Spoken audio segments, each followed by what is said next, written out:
আমার নামকে বন্ধ রেখে কোন নেতার বক্তৃতা দেওয়ার জন্য নয়। সাবধান, যারা সনাতন ধর্মে জন্মগ্রহণ করে সাধনা না করে, সনাতন ধর্মের শাস্ত্র না পড়ে, সনাতন ধর্মের ভজন না করে, যারা সনাতন ধর্মের দোষ দেখায়, জানতে হবে ওর জন্মে ত্রুটি আছে। তুমি এই পাতকুয়োর ব্যাঙ হয়ে তুমি সাগরের তত্ত্ব কোনোদিন পাওনি, বলো সাগরে কিছু নেই, এটা কোনোদিন ভাববে না। আমাদের সনাতন ধর্ম অবলম্বনকারীরা ভগবানের চেয়ে নেতাদের বেশি ভালোবাসে। এর কারণ হচ্ছে নামযজ্ঞ চলছে, নেতা আসছে, নামকে বন্ধ করে দিয়ে নেতার বক্তৃতা শুনছে সব জায়গায়। এগুলো বন্ধ করতে হবে। নামের উপরে আমি নেতাকে চিনি না, নেতা আমার মৃত্যুর সময় সাথে যাবে না, নাম আমার সাথে যাবে। তাহলে আমার নামকে বন্ধ রেখে কোনো নেতার বক্তৃতা দেওয়ার জন্য নয়।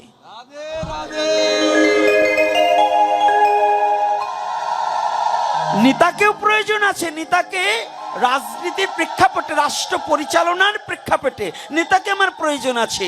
অন্যদিন কিন্তু নাম চলাকালীন নেতার আলোচনা শোনা যাবে না এবং করতেও দেওয়া যাবে না, এটা কিন্তু সম্পূর্ণ অবৈধ। কিন্তু এই সনাতন ধর্ম কিছু জ্ঞান অন্ধ, জ্ঞান পাপীরা ওই 10,000 টাকা 50,000 টাকার লোভে ওরা হরি নামকে পর্যন্ত বিক্রি করে দেওয়ার জন্য ব্যস্ত থাকে। একজন নেতা এসে আমাকে 50,000 টাকাই দেবে, সে যে হোক, 50,000-এর উপরে 1 লাখের উপরে তা দেবে না। তা টাকার বিনিময়ে আমার হরি নামকে যারা ছোট করে দেখতে চায়, এটা জ্ঞান পাপী। জ্ঞান আছে অথচ পাপ কর্ম করে যাচ্ছে টাকার জন্য। এজন্য হরি নামকে বন্ধ করে দিয়ে, হরি নামকে স্থগিত রেখে, হরি নামকে ছোট ছাউনে করে দিয়ে কোন নেতার আলোচনা চলিবে না। কি মনে থাকবে তো? রাধে রাধে। অল্প কিছু ভক্ত, তার মধ্য দিয়েও বলতে হচ্ছে। তবে এই খালাসিডাঙ্গিতে এতগুলো ভক্ত হওয়া কিন্তু অনেক ব্যাপার, অনেক ভক্ত হয়েছে, অনেক ভক্ত হয়েছে। এজন্য ভক্তদের চরণে আমি আর একটা দণ্ডবোধ জানাই, অনেক ভক্ত হয়েছে। তবে কথাটা কেন বলছি, এই চোখে পড়ে গেছে, যদি এটাকে না বলি আবার ভুলে যেতে পারি, এজন্য এটাকে আগে মীমাংসা করে নিলাম যে এগুলো আমাদের জন্য অবৈধ। 64 প্রকার অপরাধ। নাম অপরাধ কত প্রকার? 64 প্রকার। তাই অপরাধকে হরি নামে যেন অপরাধ না হয়, এদিকে বিচার্য বিষয়। বিচার করিয়া তুমি লইবে কৃষ্ণ নাম। তাহলে নামের বিচার আছে কি না? আছে তো? রাধে রাধে। কষ্ট পাচ্ছেন নাকি? আবার ভাববেন না। তাহলে এইবার দেখুন, এই যে কথাটা, যেখানে আমি কথাটা আমার একটু লেগেছে মানে এখানে সনাতন ধর্মের যুগ অবতার, যুগনায়ক শ্রীকৃষ্ণ চৈতন্য মহাপ্রভু, তিনি জগৎজীবের করকমলে যাহা দিতে আসলেন, জগৎজীব তাহা নিতে পারলেন না। উনি যা দিতে আসলেন আমরা তাহা নিতে পারলাম না। কি পেরেছি? বলুন, একটা ব্যক্তি হাত তুলে বলতে পারবেন যে মহাপ্রভু যা দিয়েছে আমি তা নিতে পেরেছি? আমরা নিতে পারিনি। আমরা মহাপ্রভুকে মানি না। এই যেখানে যতগুলো লোক আসছেন এর মধ্যে একজন মানেন কিনা তাই সন্দেহ, একজন মানি কিনা তাই সন্দেহ। অর্থাৎ মহাপ্রভুর বাক্য মানি না তো। আমরা অপসংস্কৃতিকে মানি, অপধর্মকে মানি, কিন্তু সত্য সনাতন আর এই সনাতনের যে বাস্তবতা, এটাকে আমরা কেউ কোনোদিন গ্রহণ করতে চাই না। সনাতন ধর্মের যে বাস্তবতা, এটাকে কখনোই আমরা মেনে নিতে চাই না।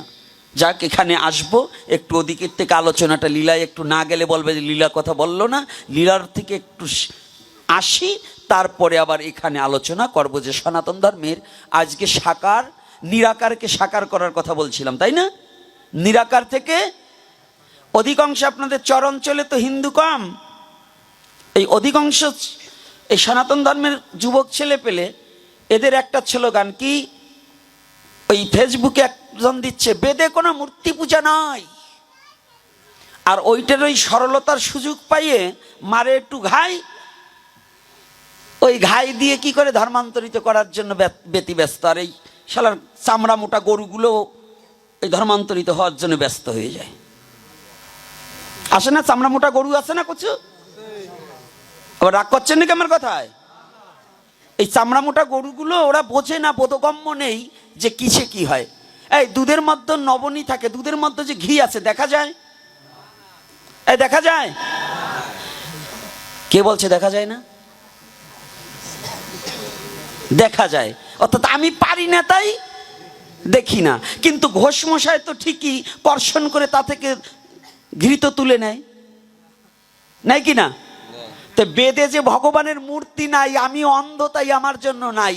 যে ব্যক্তি ভক্ত, ওই নিরাকারকেও সাকার করার মতো শক্ত ভক্ত যদি থাকে, সে নিরাকারের মতো সাকারকে দর্শন করতে পারে।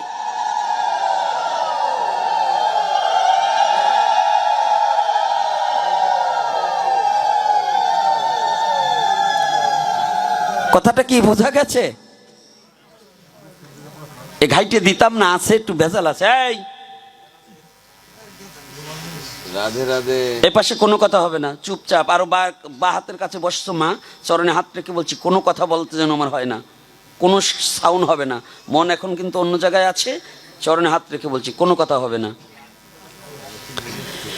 তোমাদেরকে এটা বুঝাতে পারবো না, অন্তরে খুব যন্ত্রণা আছে, বুকে খুব ব্যথা আছে। এই ব্যথাগুলো আমার জন্য না, এ ব্যথা আমার জাতির জন্য, এ ব্যথা আমার ধর্মের জন্য, এ ব্যথা আমার সনাতনের জন্য। যে পাবন অবতারী শ্রীমান গৌরহরি, তাকে চিনলি না। মনুষ্যকুলে জন্মগ্রহণ করে সনাতন ধর্মে, পৃথিবীর তুই যে ধর্মে ঈশ্বর তোকে পাঠিয়েছে, পুত পবিত্র সনাতন ধর্মে তুই জন্মগ্রহণ করে তোর মতো কুলাঙ্গার সেই সনাতনের রসটাকে আস্বাদন না করে বললি যে ওটার মধ্যে কিছু নেই, তুই ধর্মান্তরিত হয়ে গেলি। তোর মতো পশু পৃথিবী তার জন্ম হয়নি, তুই নরপশু। যতগুলোই ধর্মান্তরিত হয়েছে, সনাতন ধর্মের কয়খানা গ্রন্থ পড়েছে? ওর বাবাও 2খানা গ্রন্থ পড়েনি।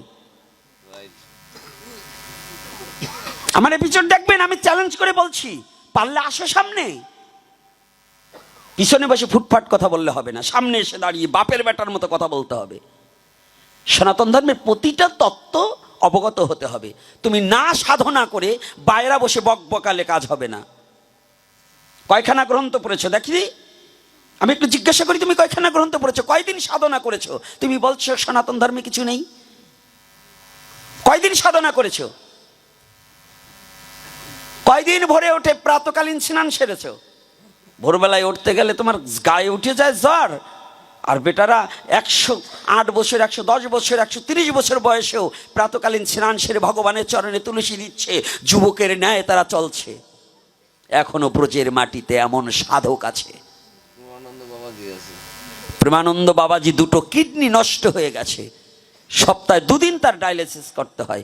তারপরেও সে রাধারানীর নামে কৃপায়, রাধারানীর অপার অনুকম্পায় তিনি রাধার নামে মগ্ন হয়ে সাক্ষাৎ রাধারানীকে তিনি দর্শন করতে পারেন।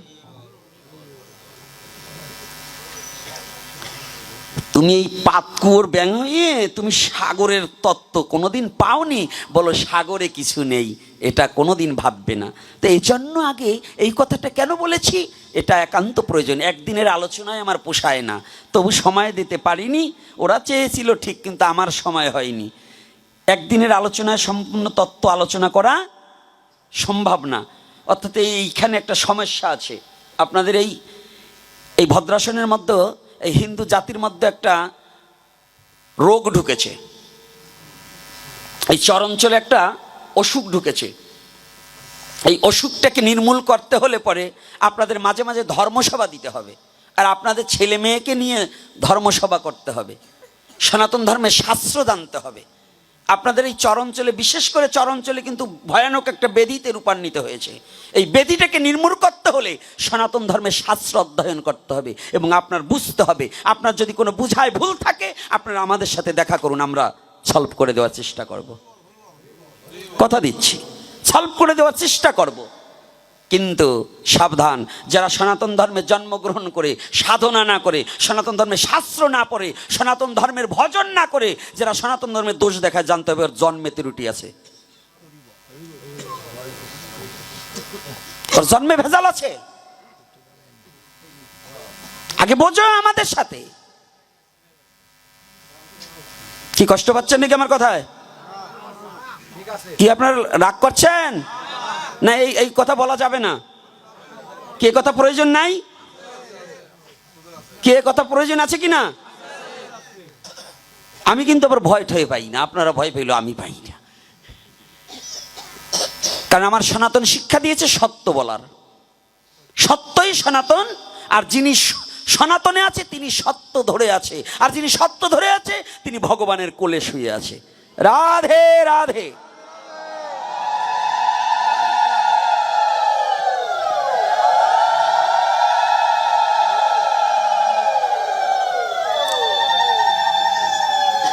তিনি ভগবানের কোলে শুয়ে আছে।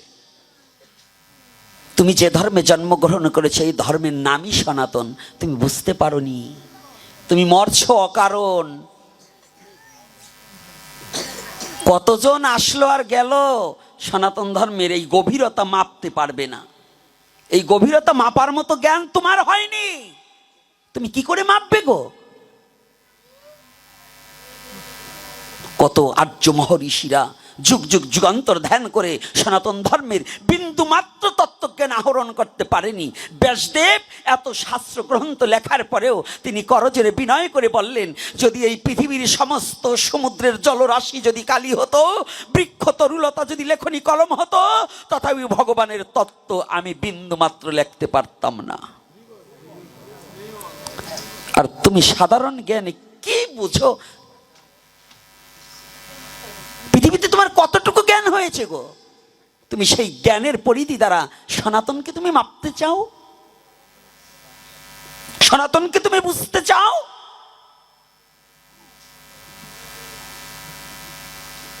কোনোদিন পারবে না। সনাতন আমাকে একটা জিনিস শিক্ষা দিয়েছে, সত্য বলার। যে সত্য বলতে পারে না তার কোনো ধর্ম থাকতে পারে না। আচ্ছা, আমাদের ধর্মের নাম কি? সনাতন। তো সনাতনের ধর্মের নাম কি? সনাতনের ধর্মের নাম সত্য। ধর্মের ধর্ম আছে, ধর্মের একটা ধর্ম আছে না, তার ধর্ম কি? সত্য। যার সত্য নাই তার পৃথিবীতে কিচ্ছু নাই। যিনি সত্যকে ধরে আছে তিনি যেন সাক্ষাৎ ভগবানের কাছে বসে আছে। রাধে রাধে।